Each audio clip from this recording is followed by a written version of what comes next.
Welcome all physics tutorial class followers, my name is Waktola. In this video we will be discussing on Ethiopian grade 12 physics final model exam solution for students.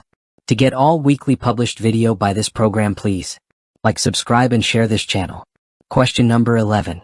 A body moves along a straight line, its distance from the origin at any instant being given by the equation x equals 4t, t2, where x is in meter and t is in seconds. What is the average velocity of the body in threes? To calculate the average velocity of the body in 3 seconds, we use the formula for average velocity. Average velocity equals displacement time interval. Average velocity equals time interval / displacement. Given the equation for the position x equals 4t minus t2, x equals 4t minus t2, we need to determine the displacement during the time interval from t equals 0 to t equals 3 seconds. First, calculate the position at t equals 3 seconds. X 3 equals 4 3 minus 3 2 equals 12 minus 9 equals 3 meters. X 3 equals 4 3 minus 3 2 equals 12 minus 9 equals 3 meters. Next, calculate the position at t equals 0 seconds. X 0 equals 4 0 minus 0 2 equals 0 meters. X 0 equals 4 0 minus 0, 2 equals 0 meters. The displacement is the difference between the position at t equals 3 seconds and t equals 0 seconds. Displacement equals x 3 minus x 0 equals 3 minus 0 equals 3 meters. Displacement equals x 3 minus x 0 equals 3 minus 0 equals 3 meters. The time interval is 3 seconds. Now, calculate the average velocity.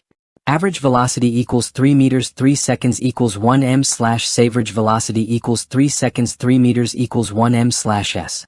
Thus, the average velocity of the body in 3 seconds is 1 m / s 1 m / s, so the correct answer is 1 meter per second. Question number 12. A car decelerates uniformly from a speed of 25 meters per second to rest in 5 seconds.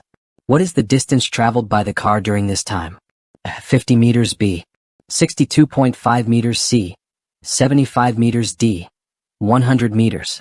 To solve this problem, we can use the kinematic equation for uniform acceleration, or deceleration in this case. D equals vt plus 1/2 at 2, D equals vt plus 21 at 2, where dd is the distance traveled, vv is the initial speed 25 meters per second, tt is the time 5 seconds, aa is the acceleration. Step 1. Find the acceleration. Since the car is decelerating, the final velocity vf is 0 meters per second. We can use the equation for velocity in uniform acceleration to find the acceleration. Vf equals 6 plus at v equals 6 plus at. Substituting the known values. 0 equals 25 plus a 5. 0 equals 25 plus a 5. Solving for a equals minus 255 equals minus 5 m / s2. A equals 5 minus 25 equals minus 5 m / s2. Step 2. Calculate the distance. Now, substitute the values into the distance formula. D sad face 25, 5, plus 12 minus 5, 5, 2d sad face 25, 5, plus 21 minus 5, 5, 2d equals 125 minus 12, 5, 25, d equals 125 minus 21, 5, 25. D equals 125 minus 62.5, D equals 125 minus 62.5, D equals 62.5 meters, equals 62.5 meters. Final answer. The distance traveled by the car is 62.5 meters, so the correct option is B, 62.5 meters. Question number 13. A car traveling at 20 meters per second has a braking distance of 40 meters. If the car's speed is doubled, what will be the new braking distance, assuming the same deceleration? A. 40 mb, 80 mc, 160 md, 320 m. To solve this, we can use the relationship between the initial velocity vv and braking distance dd when deceleration is constant. The braking distance is proportional to the square of the initial velocity. This relationship can be expressed as d is proportional to 6/2, d is proportional to 6/2.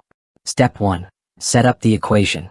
Let the initial braking distance be d1 equals 40 m, d1 equals 40 m for the initial speed v1 equals 20 m / s, v1 equals 20 m / s. When the speed is doubled, v2 equals 2v1 equals 40 m/s, v2 equals 2v1 equals 40 m/s.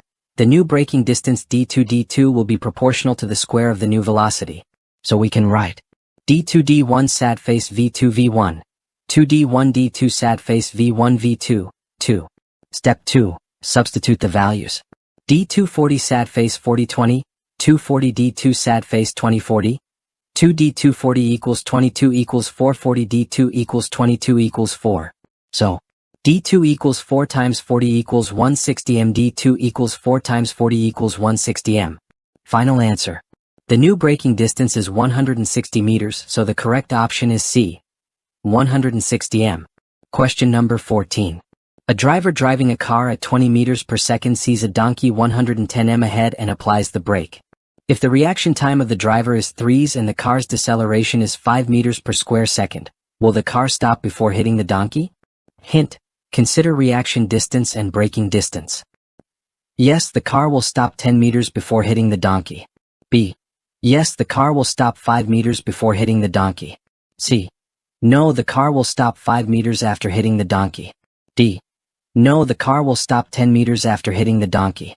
Let's break down the problem step by step. Calculate the reaction distance. This is the distance the car travels during the driver's reaction time. Reaction distance equals initial speed times reaction time. Reaction distance equals 20 m/s times 3s equals 60 meters. Calculate the braking distance. This is the distance the car travels while decelerating to a stop. Braking distance equals v2/2a, where v is the initial speed and a is the deceleration. 20 meters per second. 2/2 times 5 m/s equals 400 /10 equals 40 m/s. Total stopping distance. This is the sum of the reaction distance and the braking distance. Total stopping distance equals reaction distance plus braking distance. Total stopping distance equals 60 meters plus 40 meters equals 100 meters. Since the donkey is 110 meters ahead and the car needs 100 meters to stop, the car will stop 10 meters before hitting the donkey. So the correct answer is A. Yes, the car will stop 10 meters before hitting the donkey. Question number 15. A ball is thrown vertically upward with an initial velocity of 15 meters per second. What is its velocity after 2 seconds? 5 meters per second upward B. 5 meters per second downward C. 35 meters per second upward D. 35 meters per second downward. To solve this problem, we need to consider the effect of gravity on the ball's motion. The acceleration due to gravity is approximately 9.8 meters per square second downward. The formula for velocity under constant acceleration is v equals u plus at, where v is the final velocity. U is the initial velocity, a is the acceleration, and t is the time. Plugging in the values into the equation, finally we will get 5 meters per second downward, so the correct answer is B. 5 meters per second downward. The negative sign indicates that the velocity is downward. Thank you for watching. I am Waktola.